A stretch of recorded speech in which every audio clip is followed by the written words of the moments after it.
Magandang araw po sa lahat ng mga vloggers dito sa Pasig City. Siyempre, ang vlog ng Pasig, iNews, BFF TV, Pasig News Update, ang Bravo News. Wala ba akong nakalimutan, lahat pa po ng ibang mga vloggers dito sa Pasig. Magandang araw po sa inyo lahat. At maraming salamat po at kinover nyo po itong isang napaka-importanting araw po. Hindi lang po sa akin, sa aking pamilya, pati na rin po sa aking mga kasamahan sa Giting ng Pasig. Kamusta po yung ating naging proseso muna ng filing ng ating COC? Yes, it's very smooth, no? And I've learned na ako po ang kauna-unahan pala na aplikante, no, na para sa 2025 elections dito sa Pasig City. Wala po palang nag-file, no? So, sabi nga, no, kami po ay naghanda, no, dito dahil lagi naman kami handa maglingkod simula pa po nung 2022 na kami po ay napagbigyan po, no, para makapaglingkod po sa taong bayan ng Pasig. Sa 3 years po na nabibigyan po kayo, ano pa po ba kaya yung pwedeng gawin ng isang konsibolta sa mga darating na? Yes, definitely as a majority floor leader po, no, bilang pinagkatiwalaan po ng aking mga kasamahan na maging leader nila, marami pa po kami kailangan gawin, no? Marami pa po kailangan ipagpatuloy. Na marami pa po mga ordinansa, nandiyan pa po, yung katulad lang kahapon na bagamat hindi ko po kumite, pero nakausap po namin ng mga PWD dahil ngayon po ang aking inisol po, ang aking party list. So kailangan po maayos po namin ang PWD code, maayos din po namin uli ang traffic code. Alam niyo po, pag pinag-usapan po yung code, no, ng kailangan po pag-aralan mabuti para sigurado pong mabisa. At yan po yung mga kailangan pa po namin tutukan bago po matapos yung aming termino ngayon. Pero marami pa po mga pangangailangan po ang mga Pasigueño. At sabi ka po, may nasimulan na po kami at hindi naman po dagli-daglian yan na isa sa katuparan ng lahat. No? Kailangan po talaga ay huwag minamadali ang lahat dahil baka mamaya ay may kulang pa. At ang makakawawa naman dito ay taong bayan. So sinisigurado lang po namin na lahat po ay naayon po sa batas. Number one po, kailangan po talaga naayon sa batas at para po ito mas maging epektibo at mas ang makikinabang po ay taong bayan. Sir, I know, ang sin po namin nung kahapon po wala nag-file. Bakit po ngayon po nag-file yung iga pong team? Actually, wala naman. No?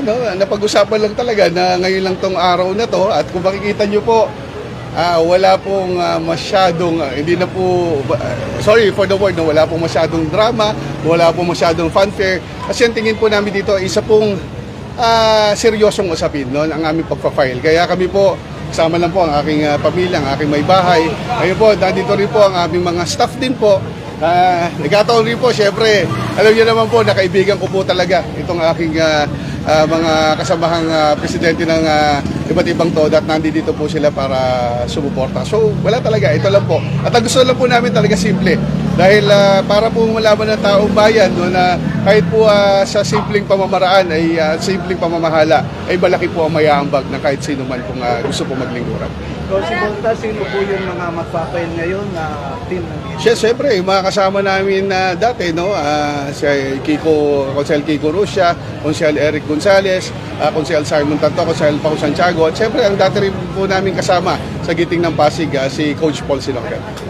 Marami po ang posibleng nasiyahan sa gawa ng mga sanggunian.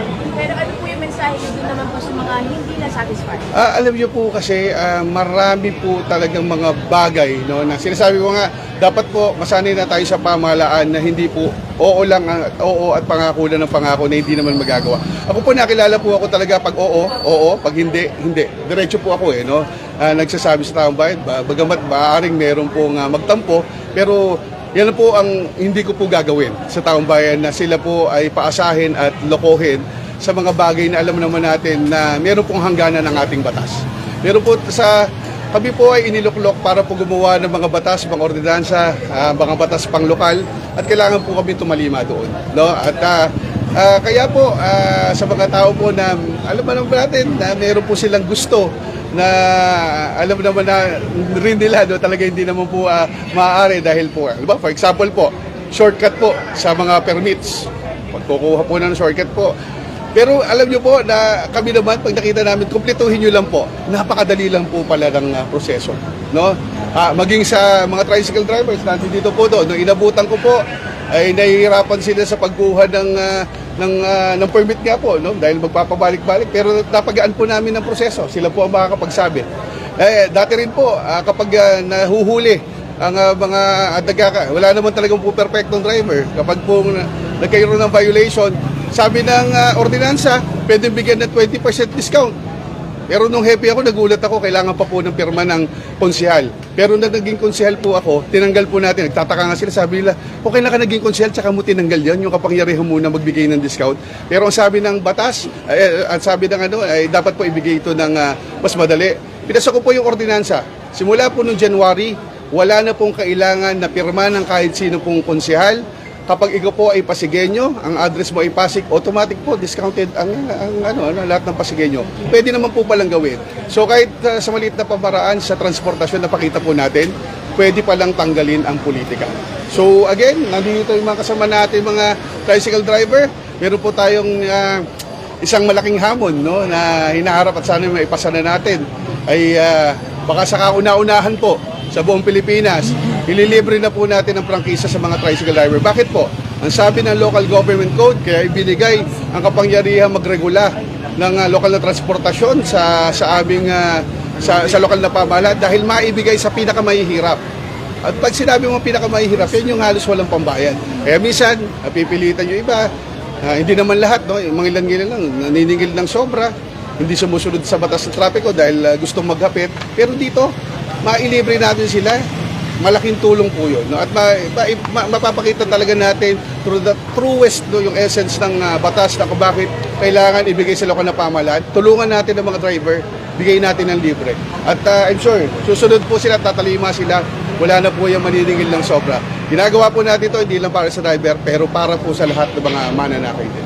Alam niyo po, marami po akong mga ordinansa na naipasa. At tulad niyan, yung SSS nga po, di ba, ngayon sa mga empleyado natin na wala pa pong GSIS, mga JO, may SSS na rin po sila. Ngayon po, with Simon Tantoco, ginagawa na rin po namin, lahat po ng mga barangay employees, magawa na rin po.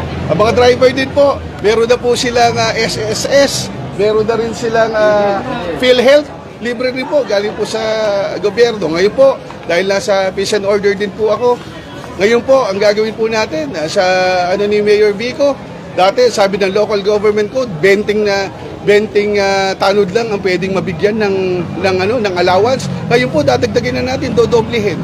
Pwede naman po pala. Basta ang isipin lang po natin sa kapakanan ng mamamayan. Diba? Kasi I'm sure, syempre, sa election, meron po tayong mga competition. Ano ba yung masasabi natin sa ibang mga kandidato po? Alam niyo, ang dalangin lang po namin at totoo po ito, no? Sana po ang maging eleksyon ay hindi po tungkol sa personal attack, hindi po maangkla sa mga fake news. Dapat po makaangkla tayo sa totoo. Kung ano ang katotohanan ngayong eleksyon na to. Wala pong perfectong gobyerno, no? Pero ang meron pong isang nakakasigurado ko, meron pong isang makatotohanang paggogobyerno. At yun po ay ibigay kung ano po yung nararapat na nang naaayon sa batas. At sana po dito manaig po kung ano po ang nakasulat sa batas, no? Dahil para saan pa naman po yung pagtakbo namin kung kami po mismo ang lalabag sa batas. So kailangan po, yun lang ang aking hiling, ipakita lang na lang po namin ang aming kalaman, kung ano po yung kaya naming ibahagi pa sa mamamayang Pasigueño. Sinabi ko po ito yung birthday ko, naalala ko parang ang iNews ang nag-ano sa akin, no? Nag-interview. Sabi ko talaga po, sana, no, katukin ng Diyos ang puso ng lahat. Bakit pa kami nagtutunggali? Hindi naman talaga kami magkakalaban eh. Nagkataon, lahat kami gusto-gustong sabay-sabay na magserbisyo. Nagkataon may limitasyon na hanggang 6 lang ang pwede maging konsehal, isa lang maging mayor, isa lang vice mayor, isa lang ang congressman.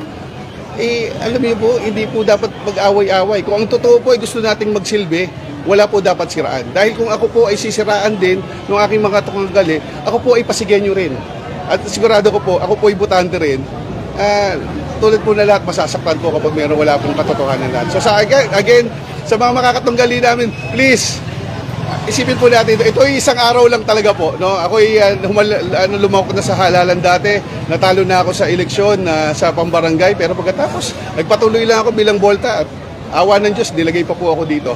Maniwala po kayo, lagi ako pinagbibintangan, ako raw yung kung ano mga dati, di ba? Yung mga fake accounts, ako pinagbibintangan. Hanggang nung huli, ako na yung binash nung pinagbibintangang account. Sabi ko nga sa kanila, yan, nakita nila lang kung totoo. Ako po si Volta de los Santos. Never po akong gagawa ng fake accounts, ng dummy accounts, kasi po ako naniniwala ako sa katotohanan at kung ano po ang sasabihin ko, bilang si Volta po yon at hindi po dummy accounts. Makakasigurado po kayo, mananatili pong totoo ang inyong account si Volta. Alright, thank you. Thank you. Siyempre, by the way, tayo yung naging committee chairperson on health. Siyempre, gusto natin ituloy yung mga nasimulan nating program. Pero sa totoo lang, no, mixed emotions ako talaga. No, excited, but at the same time, natanong ko yung sarili ko, no, na the past weekend. Talagang tinanong ko yung sarili ko, ano, tutuloy pa ba tayo? No? Papatuloy pa ba to? Considering na pwede naman, no, pwede namang isipin ko lang yung sarili ko, isipin ko lang yung family ko, no, yung comfort zone ko, no, na pwedeng gumising ng tanghali, I can do whatever I want, no, yung plans ko for the future, matuloy ko yung businesses and all, no, kaya I question myself, worth pa ba, no, dapat pa ba magtuloy, no, kaya binalikan ko, no, I recalled yung nakalipas, where I started, why I started, no, bakit ko ba sinimulan itong pagpasok sa politics, and nabalik ako 2010, yung nagsimula ako as barangay chairman sa amin sa barangay Santa Cruz. Ano ba yung pinaglalaban ko noon? Ano ba yung advocacy ko noon? And binalik ako, no? Binalik ako ng memory ko na kaya ako nandito to give a good change, magandang pagbabago. Una sa barangay ko. This time, nung nakuha tayo ni Mayor Vico as one of their councilors, no? Yun pa rin yung pinanghawakan ko, no, na kailangan ko lumabas sa comfort zone ko, kailangan ko lumabas sa nakasanayan ko, kailangan ko umalis doon sa posisyon na komportable lang ako, no? Bakit? No, para sa kapwa ko, para sa kapwa ko Pasigueño, no, na humihiling, no, ng good change, no, at paninindigan, no, sa malinis at maayos na pamamahala. Kaya muli na recharge ako, no, na I have to go on, mahirap man, no, kasi from this day up to election time, mga 7 months no, parang deserve ko pa ba ng pamilya ko na mahati yung oras ko, deserve ko pa ba na magsakripisyo each day, each night, no, para dito.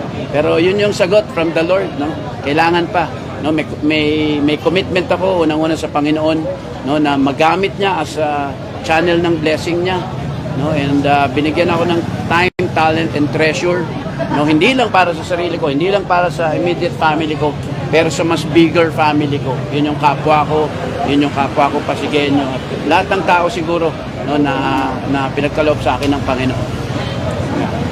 Kasi ano kayo po? Ano po yung mga significant na ordinances na naipas na po natin? Yeah. Ako yung naging committee chairperson kasi ng ng good governance, no. Ako rin yung chairperson ng Health, Nutrition and Sanitation. Ako po yung unang nagpasa sa amin, ang unang sinulong namin na batas, yung anti-EPAL ordinance. And I'm the author of that, no.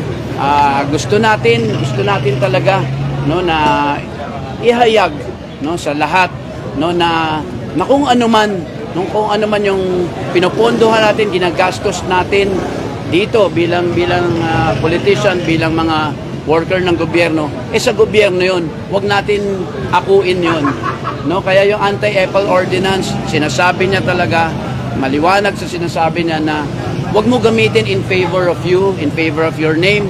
Wag mo ilagay yung sign mo, pangalan mo, insignia mo, o kung ano man doon sa mga pinatayo naman na pera ng gobyerno. Okay lang kung sarili mo na nagastos, pwede mo ilagay yung name mo, pero hangga't maaari iniiwasan na rin namin yun. No, I was the one who am the first one, no, na nagsulong ng ordinansa namin. Number 1 ordinance namin na pinasa, anti-EPAL ordinance. Kaya sa Pasig ho, wala na kayong makikitang under the administration of whoever, no, sa mga pinapamigay natin, walang galing kay mayor, galing kay konsyal, galing ito. Yun po yung una natin na ipasa, yung anti-EPAL ordinance. And sobrang dami ho natin na napasa with regards po sa health natin, no. We want talaga na bawat Pasigueño ay makakuha ng best possible health services mula sa gobyerno, no. For the longest time, lahat tayo nagbabayad ng buwis, lahat tayo nagbabayad ng taxes, no, marapat lang na maibigay ito, maibalik ito sa atin. Lalo na doon sa oras ng ating pagkakasakit, sa oras ng oras de peligro, sinasabi nga nila, no. Ang hirap nung wala ka ng pera, wala ka ng budget, tapos may sakit ka pa, tapos kulang pa yung suporta mo. Kaya no, pinilit natin, no, na unang-una sa Pasig magsimula na mag-implement po ng universal healthcare. Ang daming bunga, ang daming fruits ng universal healthcare. Isa dyan, yung una, yung libreng bayad sa mga ospital. No? Sa Pasig ho, nag-implement na tayo ng no balance billing. No? Ako ho, witness ako dyan. No? Yung magulang ko ho pareho, na ospital ho, and kung hindi sa no balance billing, sa mami ko lang ho, parang 800,000 na sana yung ginastos ko. No? Pero nang magbabayad na kami, zero po. Wala po kami binayaran. Yan ho, nag-apply na ho sa Pasig yung no balance billing. And may isa pa ho, madagdag ko lang. No? Sa totoo lang ho, dati ho, sa naririnig ko ho, sa ating public hospital dati, parang hindi ko mapagkatiwala. No, yung pamilya ko, sarili kong pamilya, madala sa ating mga ospital. Pero nang umupo po ako, nakita ko na kumpleto yung machines natin, maayos yung mga specialista natin dyan. Kaya humamit daddy ko, they're on their 80s. No, dyan ko po sila dinala pareho sa PCGH, and I assure you, no, maganda ho yung pamamalakad, malinis po, maayos. Oo, minsan may pagkukulang sa gamit, sa medicines and all, pero paminsan-minsan lang yun dahil naman sa delay ng procurement. Kasi ho, pagka talagang nasa malinis na paggogobyerno ka, tama ho yung processes ng pagbili, tama ho yung processes ng procurement, kaya medyo nade-delay ng konti. Pero generally ho, no, we're giving a lot, bulk of our money, of Pasig's budget on health. Kaya I assure everyone, Pasigueño, no, na we're in good hands with Mayor Vico and sa mga konsyal po ninyo na talagang binibigay namin, gusto namin maramdaman ng bawat isa yung best talaga na possible na health support para sa bawat isa po. Nakita naman natin din yung flow. Although as far as I know, kami palang gating ang nagpa-file, pero nakita naman natin na maayos yung naging takbo ng ating pag-file. Naalalayan din tayo ng mga kasama natin sa COMELEC on the proper procedure. Dinoble check nila yung ating COCs kung may na-miss out. Pinapalapit po ako sa mikropono. At yun naman po, maganda naman po. And I think it's gonna be a very peaceful filing naman po din dito sa atin. Why run again and why with Giting pa rin? Well, una, why run again? As I've mentioned kanina dun sa mga kasama natin sa media, na we want continuity. Ang gusto lang naman natin, yung mga naumpisahan natin, mapagpatuloy natin, yung mga napagtagumpayan natin, magawa din natin doon sa mga hindi pa natin na-accomplish. Marami na tayong nagawa with the leadership of Mayor Vico, ni Kong Roman, ni Vice Dodot, no? But we are also acknowledging that there's still a lot of work to be done. Marami pa pong kailangan gawin. And ano naman po natin, yung mga gusto natin, yung mga hagad natin sa lungsod, hindi naman po natin yan nakukuha overnight. Hindi natin yan nakukuha ng 1 taon o ng 2 taon, no? Pinagtatrabahuhin po natin yan dahil nanggagaling po tayo sa ilang dekada na sabihin na natin po mga mali or may mga lapses na sistema. Tinatama po natin yan, and it doesn't happen overnight. Kaya nga rin po, lagi ko sinasabi sa mga nakakausap natin, I hope po madagdagan niyo po yung patience sa ginagawa natin. Sadya po sa pagtatama ng mga nakaraan ng mga pagkakamali na nakaraan. It takes time. At it also takes the participation not just of your elected officials, pero kundi ng buong komunidad ng Pasig. Yung huling part po ng sinabi nyo, yan din ba ang gusto nyo iparating doon sa mga taong hindi na satisfied sa naging pagsaservisyo? I understand naman po, syempre lahat naman po tayo, binigyan nyo kami ng pagkakataon, lahat naghahangad ng pagbabago. And naiintindihan ko rin po yung mga nagsasabi na hindi sila satisfied. Pero muli po, gaya na banggit ko kanina, ang hinihiling ko po is karagdagang pasensya. Because lahat naman ng pagbabagong hinahangad natin, again, even sa mga pampersonal nating gusto sa mga pansarili nating buhay, hindi po yan nangyayari overnight. Pinagtatrabahuhan natin, pinaghihirapan natin yan. It takes time. Sometimes may mga tagumpay tayo na nakakamit natin kagad. May mga tagumpay po na talagang kailangan tuunan natin ng pansin, tutukan, pagtrabahuhan. And it's gonna take a few years, a few months for those changes to happen. Pero makakasigurado naman po kayo, yung council niyo po ngayon with the leadership again of Vice Dodot, nagtatrabaho po, nandyan po kami, lahat ng ordinansa, lahat ng resolution, dinidinig po namin, inaalam namin ang bawat panig. And I hope po din na mabigyan pa kami ng pagkakataon na mapagpatuloy po itong hangad namin na tuluyan na mapaganda at mas mapaganda pa ang lungsod natin. Konsi po, Giting ng Pasig, no, may mga naisulang na po tayo ng mga ordinansa at mga batas. Ano po yung mga specific programs po or ordinances na nagawa na po natin? Sa akin po kasi na italaga ang komite ng land use, kung tawagin po. At isa sa mga naging tagumpay po ng ating committee, of course, support po ng ating mga fellow councilors ni Vice Dodot at sa leadership ni Mayor Vico, yung pagbibigay po ng just compensation sa mga taong naagawan ng lupa nung nakaraan. Yung just compensation po, yan po yung matagal nang inaantay na maraming mga tao dito, maraming pamilya, mga taong naagawan ng lupa para mapatayuan ng kalye o kung ano mang infrastruktura ng ating pamahalaan. And for the longest time po, may mga storya po tayong nadinig na dekada na, iba nakamatayan na ng mga magulang, ng mga lolo't lola nila. Nahangad lang nila either ma-claim nila uli yung kanilang property o mabigyan naman silang karapat-dapat na compensation dun sa nawala sa kanila. At dahil po yan sa naging inisyatibo ng ating komite, ng inisyatibo ng ating mahal na mayor, natugunan na po natin finally. Meron pa nga ho dyan, 60s, 70s pa sila naagawan ng lupa. Akala nila wala ng pag-asa. Pero dahil nga sa ginagawa nating programang ito, nabigyan na sila ng pag-asa muli na hindi sila kinalimutan ng kanilang lokal na pamahalaan. Mensahe na lamang po sa patuloy na sumusuporta sa inyo at sa mga matanggal po. Ayan, maraming salamat po. Unang-una sa pagkakataon na binigay niyo sa akin, mapaglingkuran kayo sa aking unang termino. Hiling ko lang po talaga, mapagbigyan niyo po ako muli, mapagpatuloy itong binigay niyo po sa akin. At kita niyo naman po, we've been really active din naman po. Nandiyan yung aking mahal na asawa na may kanya din programa po para sa mga Pasigueño. And of course, kasama po yung team ko, nandiyan, ang Akay ni Sol. Patuloy po namin na ginagawa po ang aming trabaho at higit pa doon para lang po mabigyan po ng pansin lahat po ng pangangailangan sa abot na makakaya ng mga Pasigueño po. And I hope po again na sana po mabigyan niyo po ng chance kasi ang sarap po maglingkod dito sa lungsod natin. Ang sarap pong maramdaman na nakakatulong tayo sa mga Pasigueño. So yun po, maraming salamat po. Magandang umaga po. Ako po si Councilor Pao Santiago at ready po akong lumaban para po sa susunod na halalan. Maraming salamat po.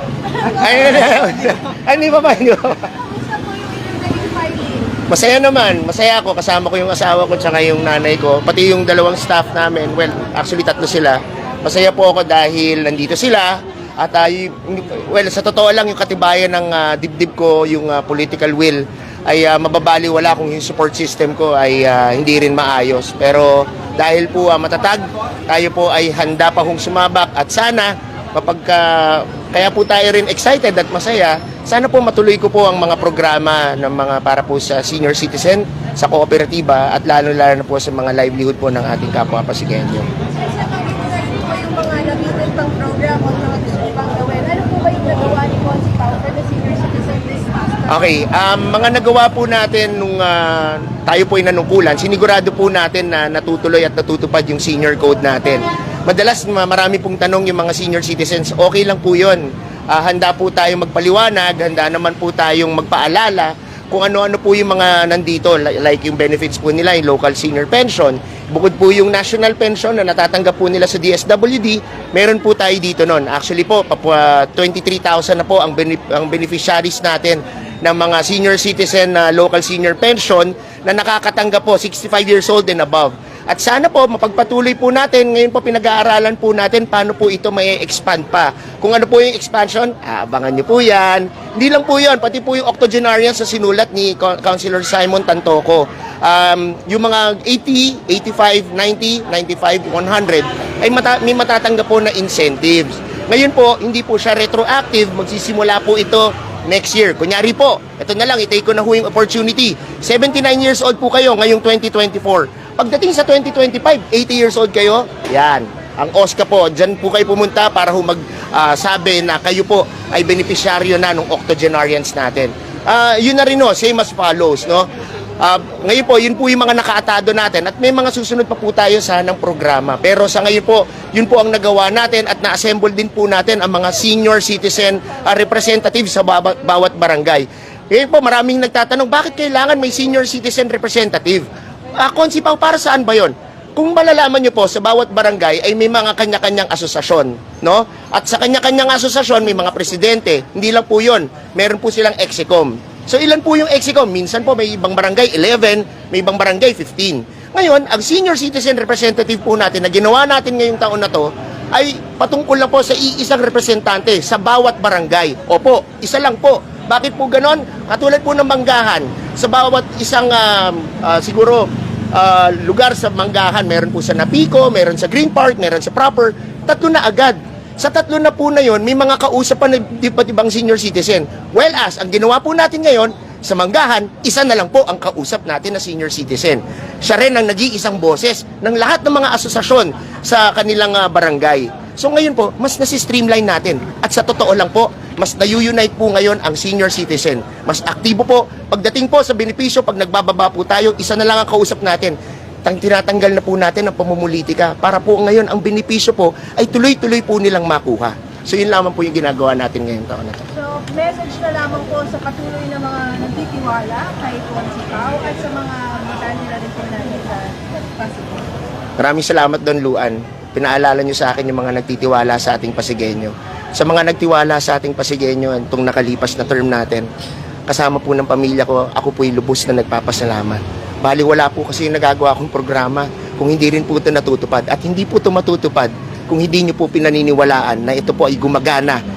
Gumagana po sa ating sistema. Hindi man po perfect pa.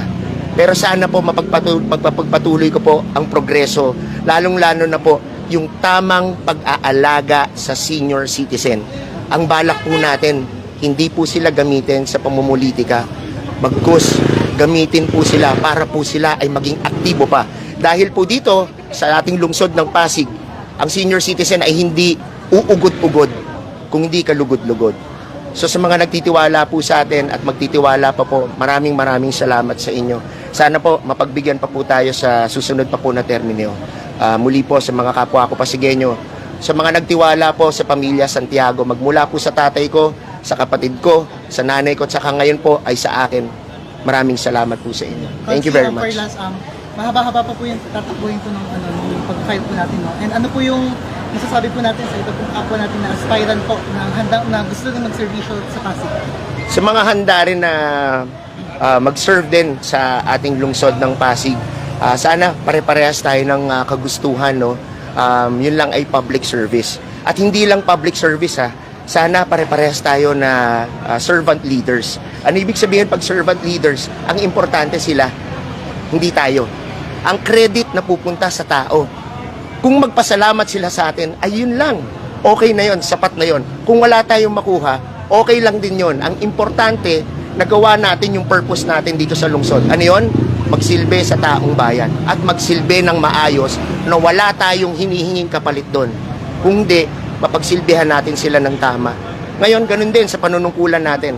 Kung maiboto tayo, kung mapagpatuloy natin, salamat. Salamat po kung ganun. Kung hindi naman po, ay syempre, ang importante po sa atin na pagsilbihan po natin ng taong bayan. Again, tandaan po natin yung servant leadership. Yun lamang po. Thank you po. Salamat. Siyempre, no, masaya tayo at smooth yung ating naging filing ng ating COC. At yun pa din, bahagi tayo siyempre ng Giting ng Pasig. No? Dahil tayo ay kasama pa rin ng ating Mayor Vico Soto, Congressman Roman Romulo at Vice Mayor Dodot Jaworski at ng ating mga kasama sa Giting ng Pasig sa pagsusulong ng mabuti, mapanlahok at may pananagutan na pamamahala. Since kayo po ay naging experience, ng ating CSO, do you think yung experience na yun is something na magagamit o kailangan ng mga mamamayan para pagdiwalaan? Ayan, magandang naitanong mo yan, Luan, ano? Dahil itong mapanlahok na pamamahala ay kasama dito at bahagi dito yung tinatawag nating participatory government, no?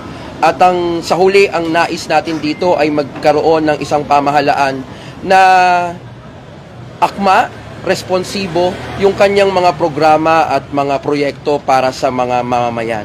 Bakit ba kinukonsulta ang mga civil society organization? Bakit ba tinatanong ang mga iba't ibang pamayanan at komunidad sa Pasig?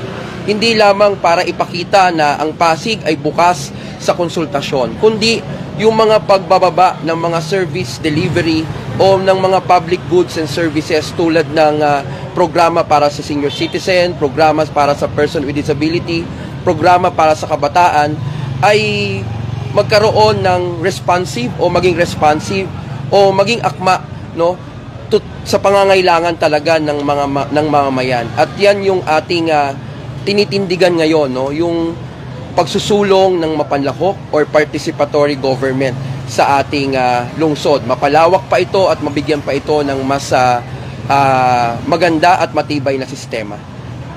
Kasi ano po yung pangarap po natin para sa Pasig po? Kasi mga programa po gusto natin isulong. Ayan. Actually, walang nagbabago. Pero nilevel up pa natin, no?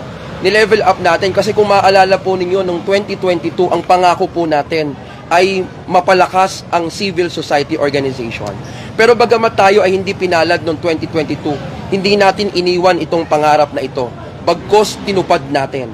Wala tayong posisyon, wala tayong kapangyarihan, wala tayong opisina, pero hindi ito natigil, hindi natigil yung hindi natin pagiging mapalad nung nakaraang 2022 elections para tumigil din sa pagtupad ng ating mga pangako. At yan ay tinupad natin, no? Naitatag natin ang Pasig City CSO Academy na naging instrumento para mas mabigyan ng malawak na espasyo ang mamamayan na magbigay ng kanilang saloobin, ng kanilang mga puna, ng kanilang mga obserbasyon sa pamahalaan. At ito ay resulta at ito ay picture ng isang mabuti at mapanlahok na pamamahala. At ito pa rin naman ang isusulong natin. Pero this time, i-level up natin. Gusto natin this time, this 2025, ay maitatag na natin yung tinatawag na People's Council. Ano ba yung People's Council? Ito ay mandato ng batas na magkakaroon ng boses ang mamamayan. Hindi lamang sa mga konsultasyon, hindi lamang sa mga local special bodies, kundi meron na rin silang voting power pagdating sa mga committee level ng sangguniang panlungsod. Nagawa na yan ng ibang lungsod, lalong kayang-kaya natin dito sa Pasig. Pangalawang gusto nating i-level up. Gusto nating i-level up yung ating programa para sa mga mahihirap na estudyanteng Pasigueño. Napakaganda ng ating scholarship program. Lumaki at lumawak at dumami palalo ang mga nakikinabang sa ating scholarship program. Pero gusto pa natin itong pag-aralan. May mga pag-aaral kasi na kapag ka ang isang estudyante ay nagugutom, kapag ka ang isang estudyante ay walang maayos na nutrisyon, ito ay nakaka-apekto sa kanyang performance sa eskwelahan. So, kung mababa ang kanyang performance sa school, pero masipag siya, pero dahil gutom siya, pag uwi niya, ang pagkain niya hindi sapat. Pag uwi niya, kinakailangan pa niyang samahan ng kanyang nanay sa palengke para magtinda. Pag uwi niya, magtitinda pa siya ng plastic sa palengke. Ngayon, makakapag-aral pa ba ako ng mabuti? Makakaabot pa ba ako ng mataas na grado para makapasok sa scholarship program? At ito ang gusto nating pag-aralan. Palawakin pa natin ang scholarship program natin, lalo't higit sa mga mahihirap pero nagsusumikap na makapag-aral. Pangatlong gusto nating i-level up. 81 komunidad ang naikot ko sa Pasig nitong mga nakaraang buwan lamang. At isa sa mga umaangat na kanilang concern ay ang pagkakaroon ng livelihood. Gusto nating i-institutionalize ang livelihood program. Isang livelihood program o oportunidad na kumita, magkaroon ng hanap buhay na sustainable at pangmatagalan. Pag binigyan po natin sila ng kakayahan na magtayo ng kanilang maliit na negosyo o kakayahan na mag-produce ng produkto, kailangan hindi lamang magtapos doon. Kailangan tulungan natin sila na magkaroon ng entrepreneurial na kaisipan, matutong magnegosyo, matutong mag-manage ng kanilang pananalapi at higit sa lahat, tulungan sila ng lokal na pamahalaan na magkaroon ng market kung sakasakali man sila ay merong maitatag na maliit na negosyo.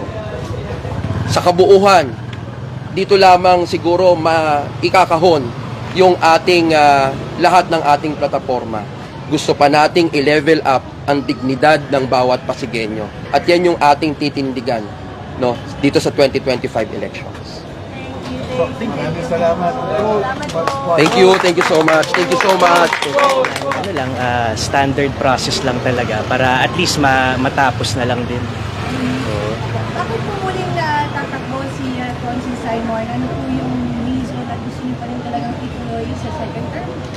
Basically, tayo naman as similar to our first run, naniniwala naman talaga tayo sa advocacy at leadership ni Mayor Vico. So lahat naman ng gusto natin gawin, lahat ng rason natin, yun yung punot dulo po talaga para masuportahan yung admin ni Mayor Vico. So as an incumbent po, ano po yung ginawakan natin na committee? And ano po yung ating sino natin yung signature na nagawa para sa mga? Siguro ang isang pinakamagandang na gawa natin was last December 2022. So kung matatandaan po natin, napasa po natin yung ordinansa kung saan kasama na ang pagbabawal ng POGO sa lungsod ng Pasig. Tayo naman, binigyan tayo ng gabay ni Mayor Vico patungkol dito, and kahit papano nakakatuwa kasi sa huling sona ng ating presidente, na-adapt din itong direksyon kung saan meron na pong total ban ng POGO. So siguro iba't ibang ordinansa yung napasa natin, pero kung meron po akong ma-highlight at kung saan po ako proud talaga, I guess ito po yung ordinansa na to. Kasi ayan po, ma'am. Ano pa po yung mga ma-expect pa po ng ating mga pasigyan ito sa leadership ito? Sakali po mapagbigyan po ulit tayo mga. Alam mo, yung mga gusto talaga natin gawin is institutionalize yung mga reforms na ginawa nila Mayor Vico. Bakit natin gusto i-institutionalize itong mga ganitong bagay? Kasi alam naman natin tayong mga public officials, meron tayong mga term limit. So ang ninanais lang natin, pag dumating sa punto kung saan mag-graduate na po tayo, at least itong mga reforma na pagtibay at napagpalakas na sa pamamagitan ng ordinansa. Bukas naman po tayo makipagtrabaho po sakali na po yung or meron po tayo na bukas naman po tayo makipagtrabaho sa Yes, open naman tayo dyan kasi bottom line, we serve the Pasigueño. Yan naman talaga yung bottom line natin lahat. Mensahe naman po para sa mga kapwa niyo pong aspirants din. Ayun, ako naman I'm very lucky to be working with a good council. Sana lahat ng kasama namin, kami pa rin kasi we all know na same vision naman tayo as our mayor and our congressman and our vice mayor. So kung mas marami kaming magkakasama, mas mapapadali ang trabaho naming lahat. Lastly, message sa mga sumusuporta po sa iyo. Thank you. Ako naman, you can always expect me to be there. Low-key lang din, pero kung ano naman yung kaya ko itulong sa sarili naming capacity, nandiyan naman tayo to do what we can. Especially pagdating po sa mandate namin, which is legislation. Okay po. Thank you. Salamat po sa inyo. Salamat.